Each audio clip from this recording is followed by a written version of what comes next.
Okay, so here I am in Stop Motion Studio, the app for the iPad, and I am going to create a new animation by tapping on the new movie button at the top here. All right, and then that is going to open up the camera on my iPad. If you're using this for the first time, it'll ask for permission to do that.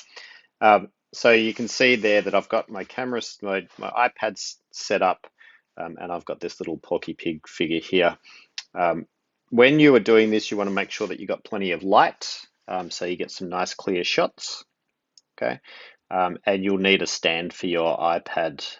You can make one out of a coat hanger, or if you've got a tripod, you can use that or prop it up with some books. But you want to make sure that it is not going to move. You want that iPad to stay the same space. So when you press the record button, you don't want it to shift. So you get a nice smooth animation. Okay, before we get started, there's a couple of things that I just want to draw your attention to. Firstly, if you go down here to the bottom to the settings panel, and if you tap on that, you'll open up the frame rate. So it's important that you do this to make sure that your film is set to 12 frames per second. Okay, if you go into this panel, there's other things you can adjust here.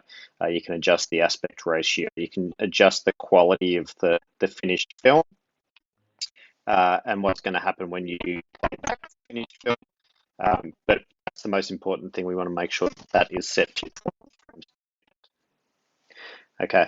Another setting that I want you to take care of is if you go over to the right-hand side here to where we've got the camera panel. If you go in here, and what I want you to change the exposure mode to, if you go to that little M button and take it off auto and put it on AL. So this allows you to lock focus and exposure on a certain part of the image rather than the camera readjusting every time you take a new photo. So this is just going to save you a bit of time in the long run. So now that I've done that, if I move my figure around and put him in a place where he is going to be most of the time, and if I tap on the iPad and hold my finger on that point, it'll lock exposure on that particular point. So that's not going to move. So now if I move him, he'll be out of focus, but it's always going to be in focus in that same spot. If you're going to be doing a lot of movement, you might just want to stick to autofocus. It just means that every time you move, you want to tap the screen to adjust focus. Okay, now once we start animating, okay, get that in focus. I'm going to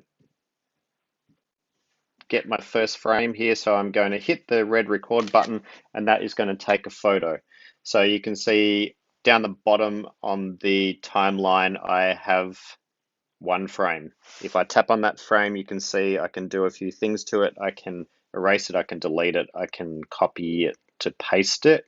But we're not going to do that. What we want to do now is move Porky a little bit. So I can move him just a little bit. Now to make this process run more smoothly, over on the left-hand side here, I have the onion skinning adjustment. So if I move that down, if I move it down all the way, that's going to show me what the last frame was like. If I move it just halfway or a small amount, I'm going to get a little ghost Porky to indicate where he was in the last frame.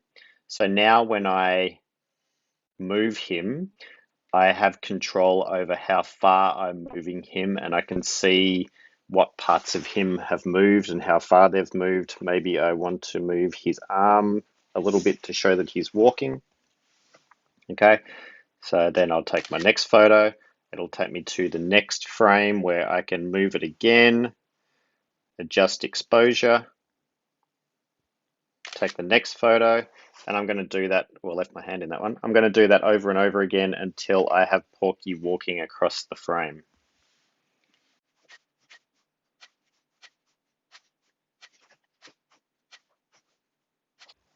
Okay, so there I have, I'll turn that onion skinning off so we can see what we've done.